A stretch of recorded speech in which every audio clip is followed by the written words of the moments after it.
Today, in San Diego, California, a baby killer whale was born. Up until yesterday, Orlando, Florida proudly announced the birth of baby Shamu today. This is the second time Orlando has been Today, blessed San Antonio welcomed its newest citizen, baby Shamu. Since everything is bigger in Texas, this 250-pound killer whale should feel right at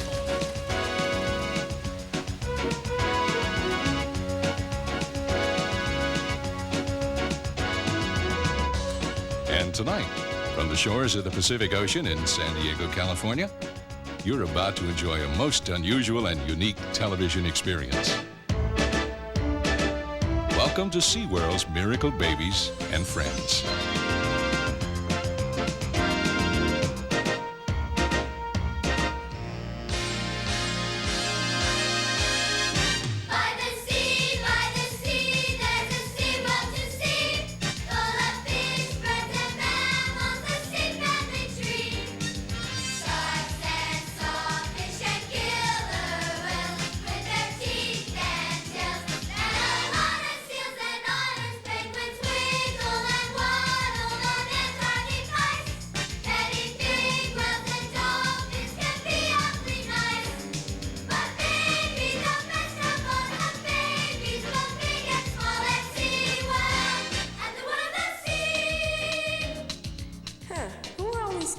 How'd they all happen to know the same song?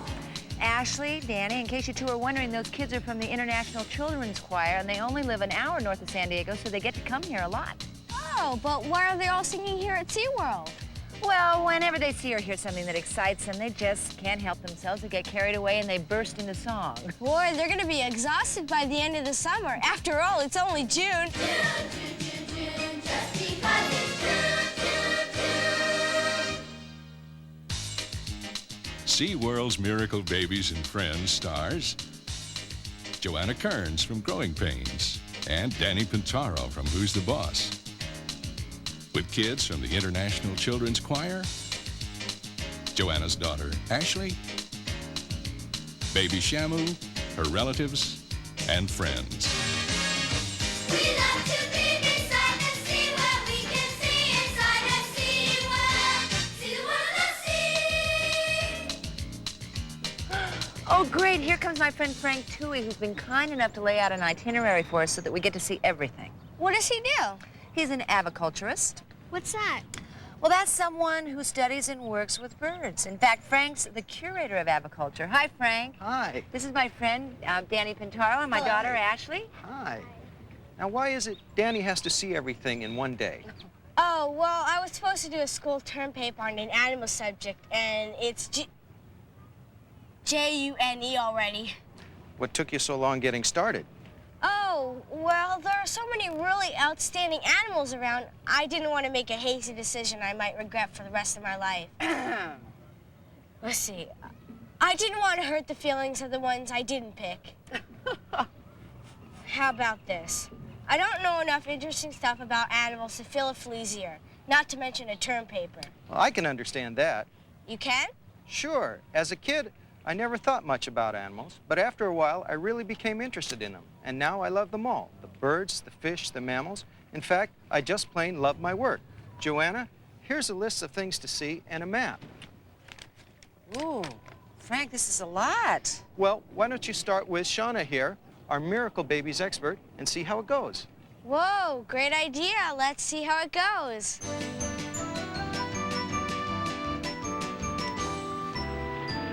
Is that baby Shamu? It sure is. She was born here last September. Everyone here is so excited.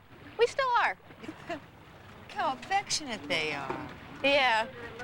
They really seem to like to be rubbed down. Who doesn't?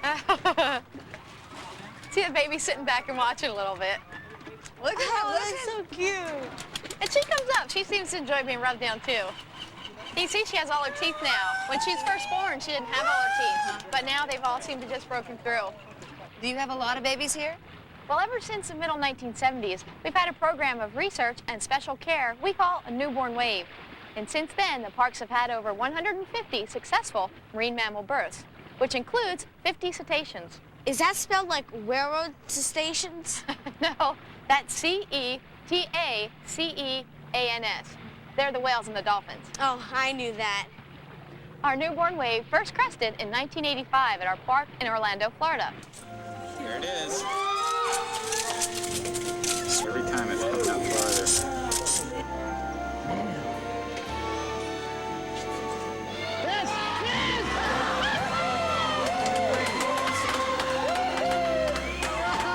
A beautiful killer whale baby was born to can-do.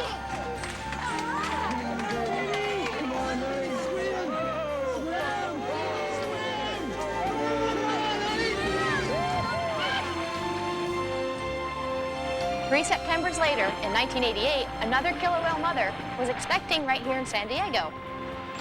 In case it became necessary for a diver to be in the water at the time of birth, we got her used to a diver's presence. And we trained her to get into a position where her baby could feed easily.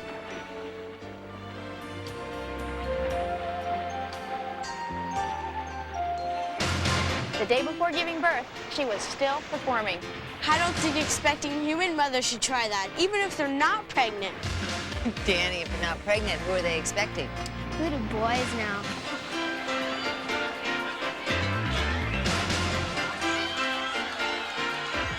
It was a girl.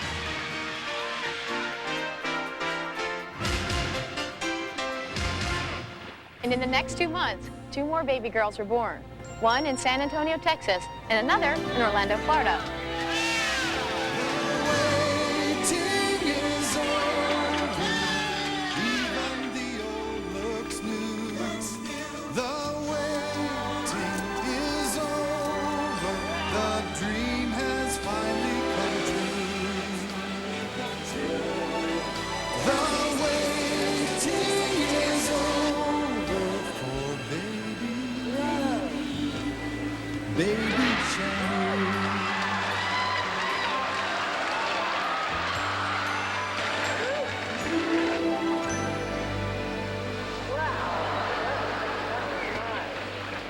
Look at some of these other babies from our parks around the country. A baby sea lion in Ohio. Doesn't like to wash his face. I know how he feels.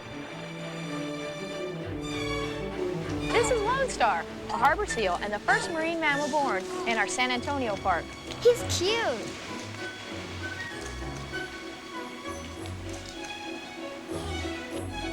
A manatee mother and baby at the Orlando park.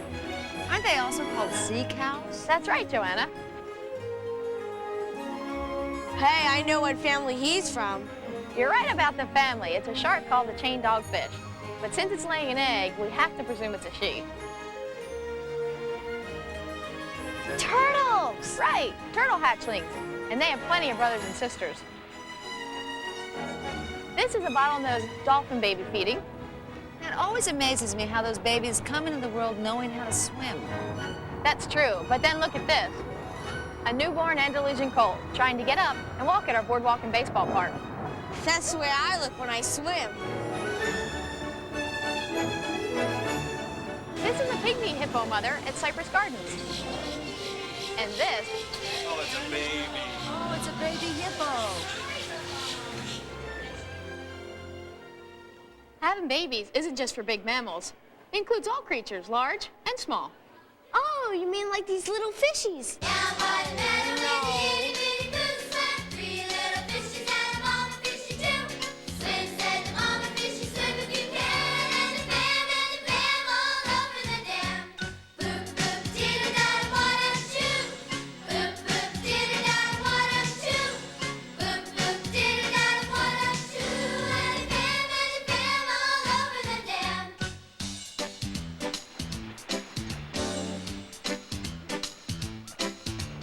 Down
Well, birth and babies certainly are natural places to start when you're trying to learn about animals. Well, I'm all set. That's what I'm going to write about. Hold it a second. Just like with human beings, getting born is just the beginning. They're still learning, playing, growing, lots more. Well, I can see if we're going to cover everything, we're going to have to split up now and then. Well, how would I know about the things I don't get to see? I'll take notes for you. Well, print clearly. I don't have to print. I can write in longhand. I just hope I can read in longhand. Ashley and I will join Frank Toohey at the bird area. And Daddy, can you handle the sharks? Me? Sharks? Piece of cake. Well, Shona, let's go. Oh, I'm not going. We have an aquarist to tell you about sharks. Aquarist? Fish expert. Hey, if you're not going, I'm not going. Suze, would you take over? Sure. Hi, Daddy. Well, hi. I am going. After all, a good aquarist doesn't grow on trees. See you later, gang. Bye, Danny.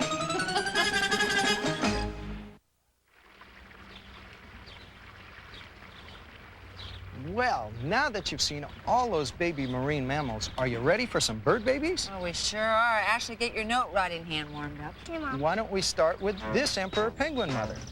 Pipping is a process in which the baby pecks at the egg from the inside in order to get out. This sequence was taken over a period of 3 days. These flamingos live at our Florida park. The mothers lay their eggs in nests, and then both parents sit on them until they hatch. And both continue to guard the newly hatched chicks until they can stand on their own 1 foot. Oh, cute. These are young sun conures and waterfowl. And these are tree ducks and eiders in our Ohio park. Here in San Diego, we've been working with 2 endangered species, nene geese and some recently hatched Humboldt penguins. Bird babies are generally much less developed than marine mammal babies. Here is a baby cockatoo at 3 days, 10 days, 17 days, and 24 days. Frank, I was telling Ashley that you've made several trips to the Antarctic to gather penguin eggs. You bet, to help populate our penguin encounter, which currently has about 400 penguins representing 7 different species. Breeding takes care of most of our needs now, though. Initially, we went to the South Pole, and those Antarctic trips were exciting and awe-inspiring. The huge number of birds just took your breath away, which was good because the aroma could sometimes get a little overwhelming. In the wild, some penguins lay 2 eggs and only care for 1, so we are able to gather the eggs without affecting the native population. Bringing those eggs back took careful planning and a good sense of humor, especially when we had to go through an airport terminal, lugging several passengers who decided to hatch in transit. Oh, no. So it's something like having a baby in the taxi on the way to the hospital. Exactly. Then when we got them back, the eggs went into the incubators and the chicks into the brooders. We immediately mixed up a penguin milkshake, which consists of a krill, a shrimp cousin, half and half cream, herring fillets, pre-digested protein, water, and a list of vitamins as long as your arm. Yuck. Well, not if you're a baby penguin, Ashley. The penguin milkshake, in fact, is probably the favorite fast food drink in all of aviculture. In fact, the penguin milkshake turned out to be very important in my life, too. Oh, don't tell me, Frank. You didn't start to drink it. Oh, no, but a few years ago, the first baby emperor penguin hatched here at the park was seriously underweight, dehydrated, and in very shaky shape. Because KO had to be fed every 2 hours, I took him home with me where I could keep a careful eye on his condition. At the time, my wife was caring for our 5.5-month-old baby, so we only met if Aaron's and KO's feedings coincided. KO made good progress, though, and eventually graduated from milkshakes to solid fish and went on to become a leading citizen of the penguin encounter. By the way, Frank, did you name the little penguin KO because he was a good fighter? Well, not exactly.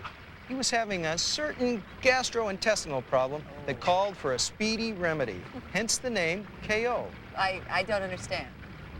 KO was just his first name. Well, what was his last name? Pectate. I knew that.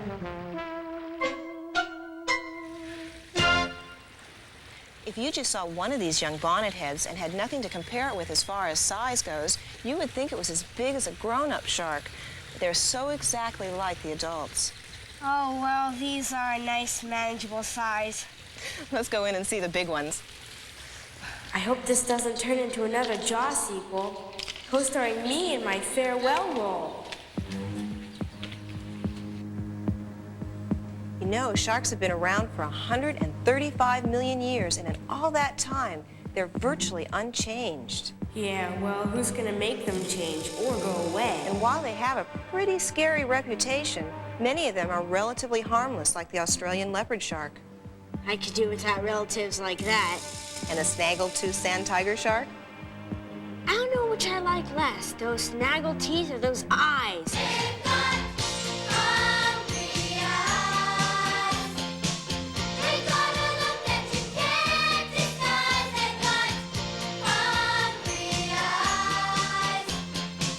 This is the bull shark, which I must admit is quite ferocious and can be dangerous to man. We also have brown sharks, nurse sharks, and a couple of 11-foot-long sawfish, a close relative of the sharks. Sometimes we have to get in the pool with the sharks. Oh, don't say that. Well, we're in the pool, but not exactly with the sharks, because we use a big net for separation while we're cleaning the windows or doing some maintenance. It's probably just accidental, but every now and then a shark may hit the net. It tends to keep us on our toes. Even with flippers on? Even with flippers on. Now I'm going to take you above the pool so you can help us feed the sharks. Feed? Oh, here he comes. Watch out for him to your love. Oh, here he comes. He's a man-eater. Thanks! Oh, here he comes. Watch out for him to your love. Oh, here he comes. He's a man-eater. Danny, we feed the sharks twice a week. And as you can tell, we feed the big ones individually so we know what they eat, and then we mark it over there on the post. Are you ready? Would you like to go? I wouldn't bother you. I know what he can do. He's standing there. He could really If rip it's your in the water a world little bit below the surface, then their mouths can get it a little bit easier. All right, let go. Good. Good job. Let's try that again.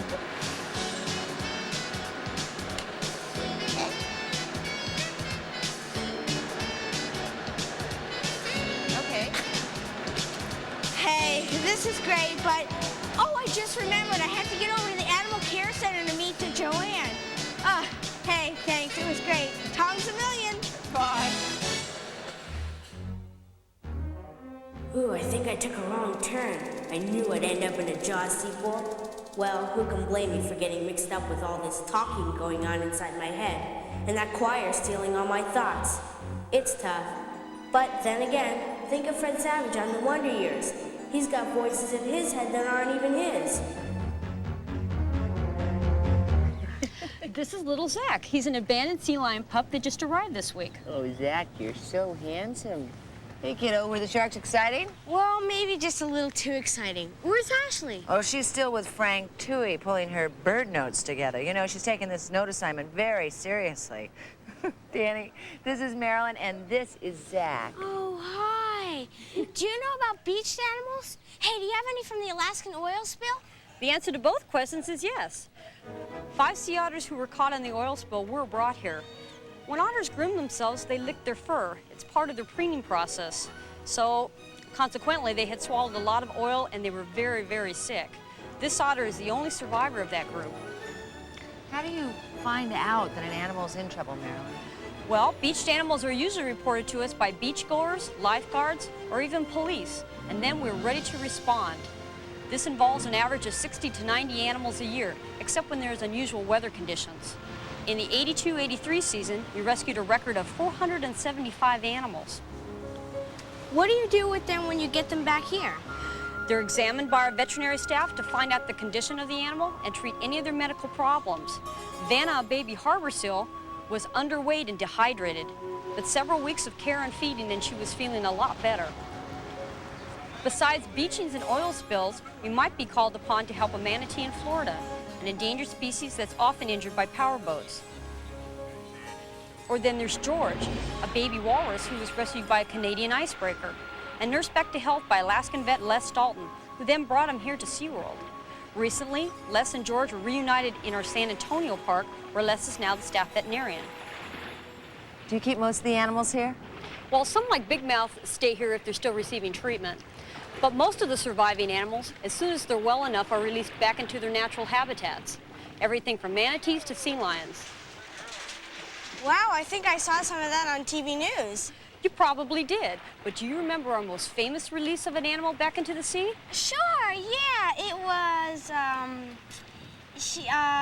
With Gigi. Yeah. She was a gray whale, which is another endangered species, by the way. She was the first whale we fitted out with a transmitter.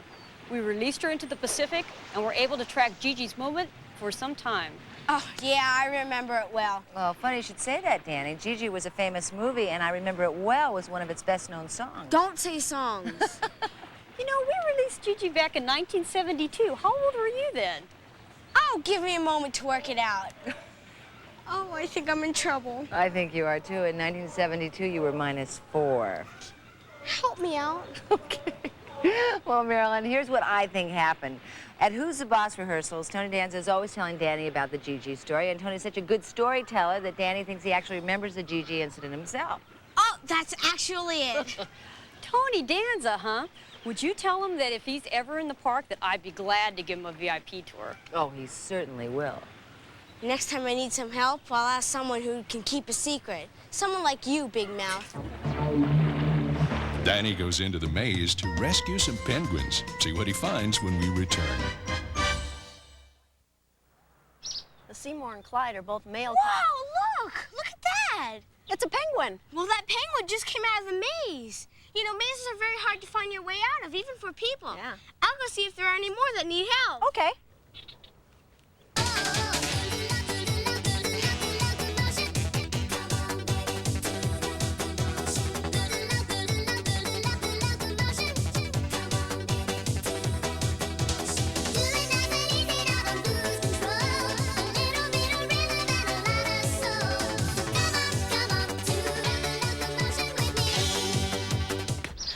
That was fast.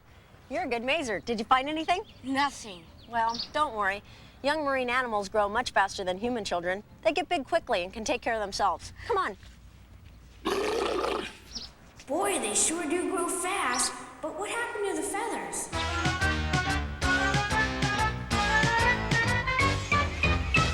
Well, what would you say those young mammals are doing? Well, they're doing stuff, messing around, kicking in. They're definitely not vegging. That all means playing, right? Well, young marine mammals like to mess around too. Splish splash, I was taking a bath. Long about a Saturday night. Yeah. Rubbed up, just relaxing in the tub, thinking everything was alright. When I stepped out the tub, put my feet on the floor, I wrapped the towel around me and I opened the door. And in a splish splash, I jumped back in the bath. Well, how was I to know there was a party going on? There was a splishing and a splash, reeling with the feeling, moving and a grooving, rocking and a rolling. Yeah, yeah.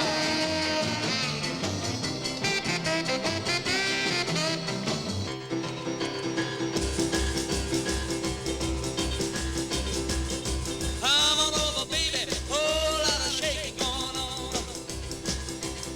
Yes, I say come on over, baby, baby, you can't go wrong. We ain't faking, whole lot of shaking going on. Now let's go one time. Shake it, baby, shake it, baby, shake it. Ooh, shake, baby. Come on, baby, shake, baby, shake it. Come on over, whole lot of shaking going on.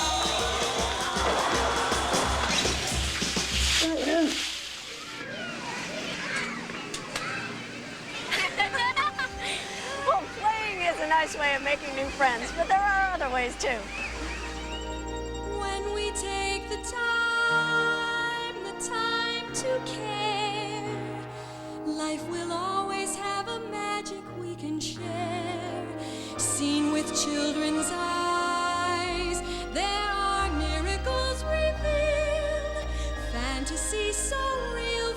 us to see, forever free, when we take the time,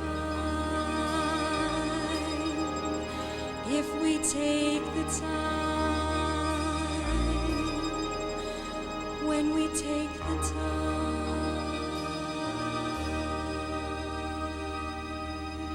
Do two animals ever become friends? Oh, yes. You know, one of the best examples of that is the friendship that developed between Bubbles, a pilot whale, and Cooper, a common dolphin. He was a rescued animal.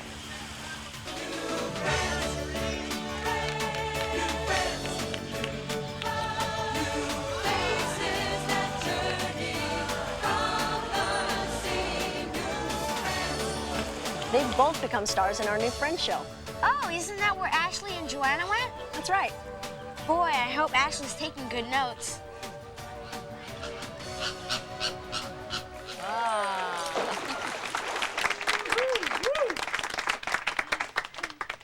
This is a rehearsal of our new Friends show, which features various whales and dolphins, a group of unusual animals that we've brought together for the first time. What a wonderful idea, Jeff. Sort of a cetacean spectacular. C-E-T-A-C-E-A-N? Very good, Ashley. This is Nikki and Asia. Their scientific name is Sodorka, which means false killer whale. He's gonna build up speed by going all the way around the pool. There they go. But here's where it gets really fun, because he'll be diving all the way to the bottom of the pool. I see him down there. Uh-huh, there he is. And now once he gets to the bottom, he can build up speed to come up and out of the water. Those animals are all white, Jeff. What are they? Those are white whales, also called beluga whales. Little girl and AJ. Their color blends in with their Arctic surroundings and protects them from hungry polar bears and killer whales. They're one of the very few whale species to have movable necks. Who's that? That's Bubbles. She's a Pacific pilot whale. Her large bulbous head helps her use sonar, which locates food and other objects by sound and echo. And look at her sickle-shaped pectoral flippers. They're good for turning, stopping, or waving hello. How big is she? Well, watch as 16 feet and 2,500 pounds of whale completely clears the water.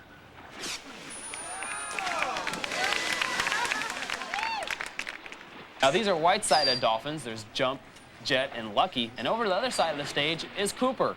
Remember talking about Cooper, our Right. common dolphin, or Delphinus. I can see his bill is different. Right, that's one way you can easily distinguish a common dolphin, because he has such a long beak, or what we call a rostrum. Oh, showing off. Now, what's neat about these dolphins, like the bottlenose dolphins, these white-sided dolphins are often seen riding the bow wakes of ships at sea, even attain speeds up to 22 miles an hour. Okay, here comes Jump Jump over to the far side, and coming away here, this is Jet. Watch them miss each other. Oh, amazing. Now over to everyone's left. That's Lucky. Oh. Now right in front of us, Glenn, this is neat. Oh. This is Jet and Lucky. And one more time, right in front of us. That's great, isn't it? Jump, Jet, Lucky, and Cooper. Jumping side by side. See how well Cooper's adapted? He lives with these white-sided dolphins just like their friends.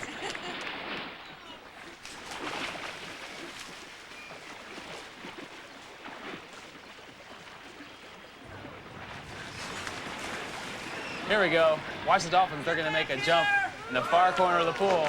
And this is appropriately called a human hurdle. Now a jump or a bow in this corner. And right over the trainers again.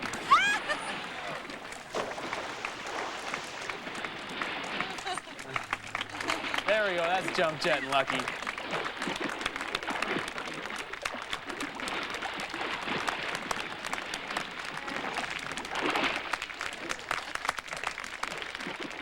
You know, considering the fact that these animals are from different oceans of the world, to have them working side by side in the same environment is very exciting.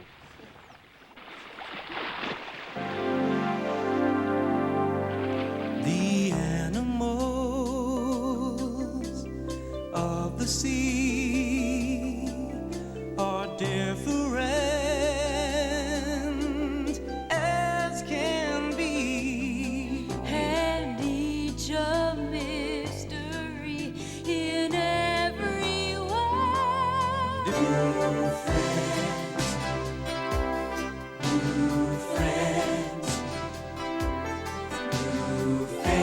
faces that journey from the sea. New friends, greeting you and greeting me, each one special as can be.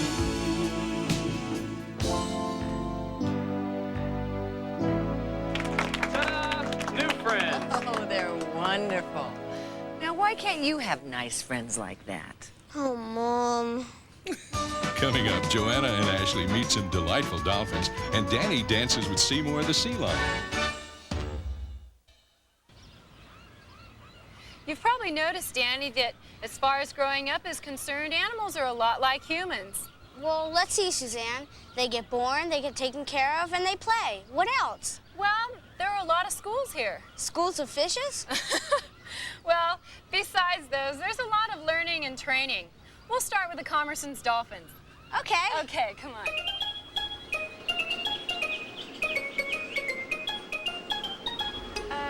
Suzanne, are you sure this is the fastest way to the Commerson Dolphins? Well, it's the most scenic.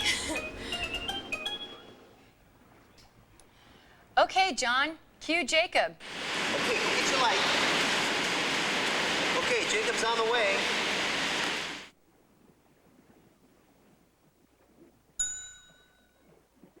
Wow, how did he learn to do that? Well, Jacob's had a little schooling. Jacob's is an interesting story. Commerson's dolphins are found off the coasts of Argentina and Chile. So the birth of Jacob in 1985 here in San Diego was a very special event. The first time a Commerson's dolphin had been born in a marine life park. Several more have been born since then, but Jacob is still the best pupil of all. Brutus is another youngster who is learning fast and well. He was rescued off Alaska as a pup. He grew up here in California with another young walrus, Takina, and is now in Ohio, training in the shadow of Wally, a 2,000-pound parent figure.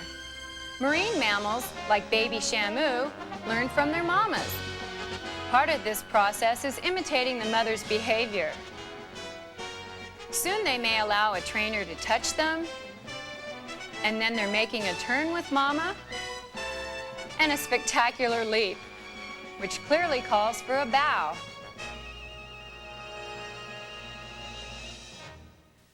As far as learning lines and actions, the searing drama, Pirates of Pinniped, was the most complicated. Rehearsals took place on the set of the former show, Spooky Kooky Castle, and both the animals and the human actors had to be on their toes and flippers. A pinniped rehearsal might even be challenging for an experienced actor like you, Danny. Well, are you ready? Okay. Do you watch Who's the Boss? Okay. Well, do you watch Growing Pains? Then you must watch 60 Minutes. One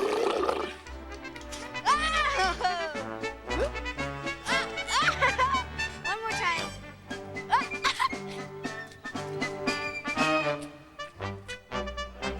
Finally, everyone was ready. The human cast and the animal one, which consisted of some talented otters portraying scurvy sea rats, sea lions Clyde and Seymour, who played the two intrepid heroes, and last but certainly not least, the world-renowned walrus actor Schmedley as the Pirate King. Hey, that was great, Danny. You're a fast learner. Yeah, I even learned that pinnipeds are seals, walruses, and sea lions. That's correct. Hey, I wonder what Joanna and Ashley are learning down at the Dolphin Lagoon show. I don't know. You're going to be our newest dolphin down here at the Dolphin Lagoon, and we're going to train you the same way we train the dolphins. Well, all right. Okay. Now, when you do something correctly, you're going to hear this little whistle. Now, just like all the other dolphins down here, when they hear the whistle, they know they've done something correctly, and they can come back and get some type of reward. Now, we use a number of different types of rewards. We can use verbal praise, a nice gentle pat on the head, or we can feed them some of their favorite fish. Now, these guys eat smelt, herring, mackerel, and squid. What type of fish do you want to work for, Joanna? Well, how about a little broiled mesquite swordfish with a little butter and lemon sauce? Well, I don't think we have any of that here, but I'll tell you what, we'll just use a verbal praise as your reinforcement, okay? Now remember, when you're doing something right, you're gonna hear this little whistle. Now we're going to use a target, which looks just like this, and this is just an extension of my hand. So just remember, try to do and repeat what you've done when you hear the whistle. You ready? Okay. Here we go. Good girl, nice job, Joanna, very good. Good, very nice. We have a quick dolphin this morning. Yes, indeed, she's smart. Jason should try this, right? Here we go. Think about it. I have to jump. You got it. How about a nice hand for Joanna? She's a very smart dolphin. Very good. Joanna, I think you really have a future here, and we're going to let you take a little step up. We're going to have you go from dolphin to dolphin trainer. And I want you to walk right over here with me, if you would, please. We're going to ask you to start our show off by sending 3 of our dolphins to jump over some water hurdles. Now, we're going to bring the 3 dolphins out right now, and they should be joining us right over here. Okay. Hi, girls. How you doing? Very good. Okay, Joanna, if you're ready, go ahead and send the dolphins. Victor, I think that you forgot to tell me how to do that. Oh, that's right. Here's the secret. I want you to step right over here. Okay. Right over here to the left. And when I say go, I want you to point quickly to your left with your left hand. Okay. Okay, think about it. We're going to make sure all 3 dolphins are looking. Okay, Joanna, go! Go! And there they go. Look right over to the far right-hand side.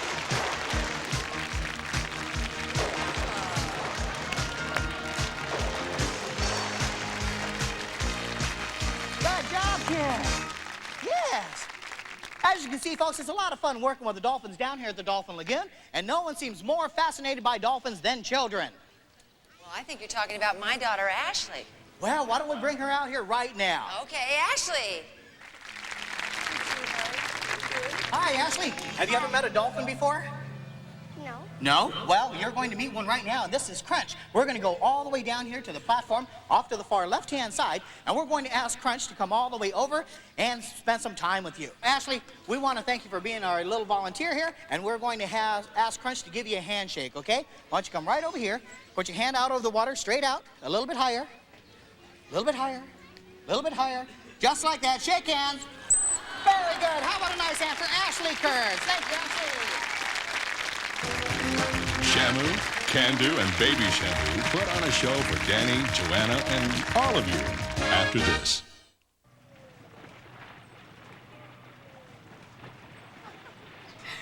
If 2 whales wanted to communicate, how might they do that?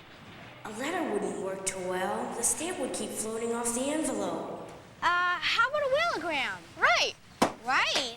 Here's how they could do that. These are called lobtails and peck slaps. These sounds make a loud noise that can be heard for quite a distance. So perhaps that's a form of communication between the whales. Can whales make any other sounds?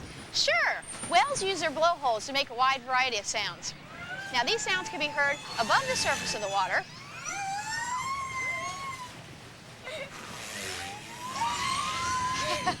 And through the use of a hydrophone, we can hear these sounds underneath the water, too. Car phones are dangerous enough. If you enter a hydrophone, you could drown. In the last few years, we've started to use computer technology to produce tones that the whales can distinguish and respond to. Oh, it would be great if we could. If we could talk to the animals, just imagine it, asking over kilowatts for tea. Sipping soup with a Sidorka would surely be a corker, especially if we dug beneath the sea. And we could schmooze with the tiger sharks, learn all the otter types, study for a dolphinese degree. But what if fishy talking monsters should link up with the lobsters? They could put the squeeze on you and me. We could converse with the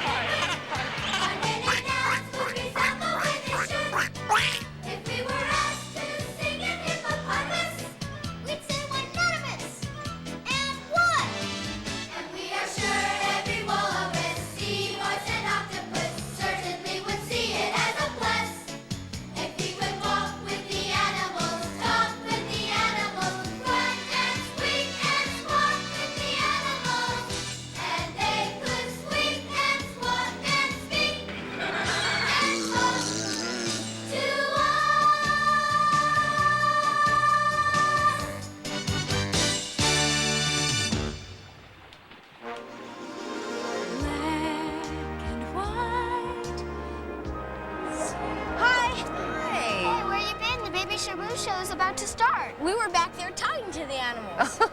You know, Danny, I've been thinking. You play a child on Who's the Boss. I play a mom on Growing Pains. We're both actors. That's our job. I wonder if doing a show feels the same to Baby Shamu and Mama Can Do. Well, from what we can observe, they seem to enjoy everything about it, including the audience reaction. And they don't have to learn new lines every week. Well, listen, the show's about to begin. I gotta get going. Okay, thank you. Bye-bye. Bye-bye.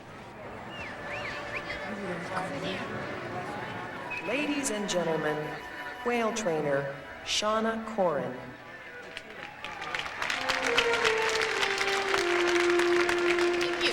Thank you, and good afternoon. On September 23rd, 1988, our lives changed. Baby Shamu was born. Although her birth seems like only yesterday, we waited 25 years for that special day to arrive. And now, we can't wait any longer to share our joy with you. Ladies and gentlemen, along with trainers Jim Clark and Kelly Van Bockert, Can Do and our newest addition, Baby Shamu.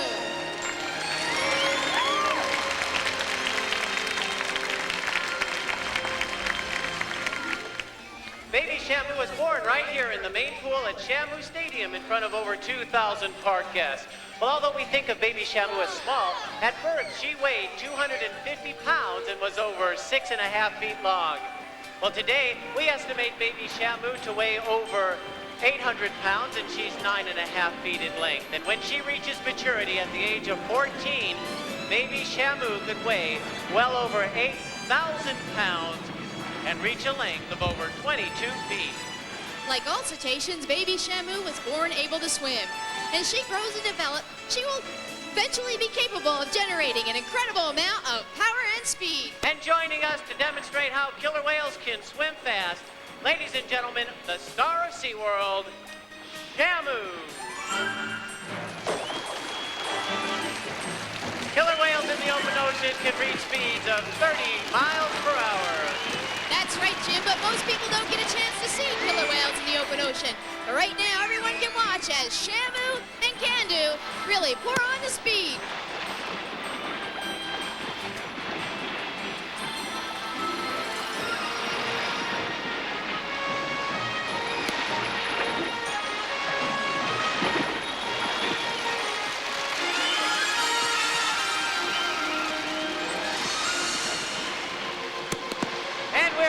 Finished yet. You folks sitting right over there, I hope you're ready. It's time to get wet.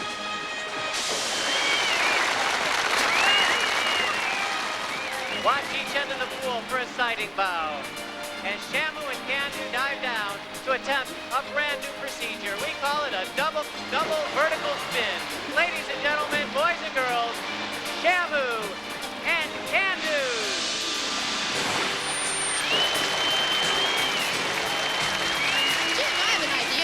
Everybody have some fun with the whales. I think that's a great idea. Let's grab a young volunteer here.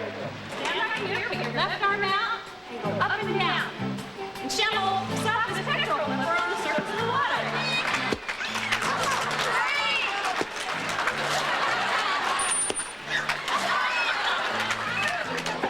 Okay, now what I need you to do, stand right here.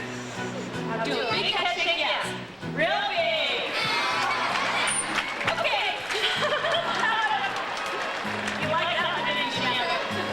Okay, now do a big head shake now. Real big. Okay. Now I want you to stick your tongue out. Want to try that one more time? Good job. Right now, Jim is preparing to enter the water with Can Do.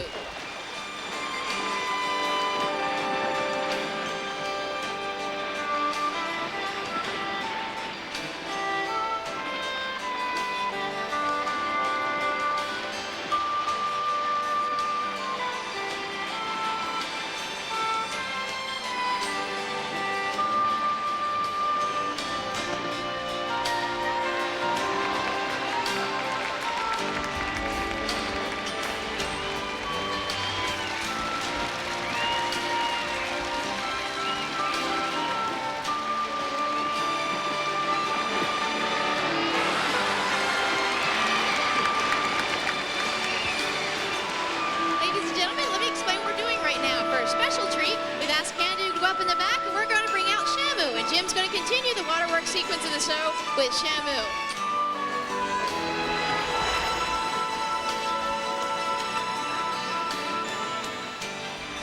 Him and Shamu are about to do something we call a spy hop.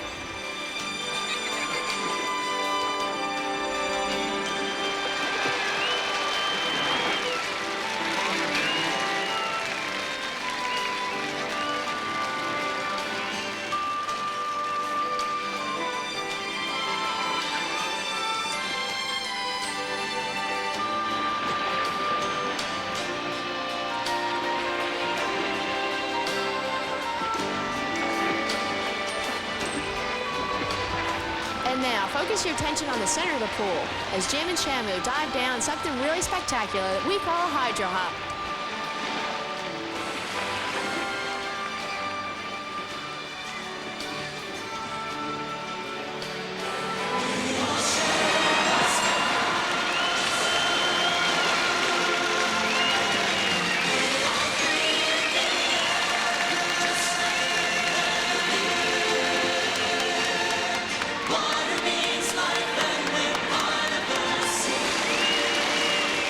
Ladies and gentlemen, from our family to yours, have a great day at SeaWorld. Bye-bye.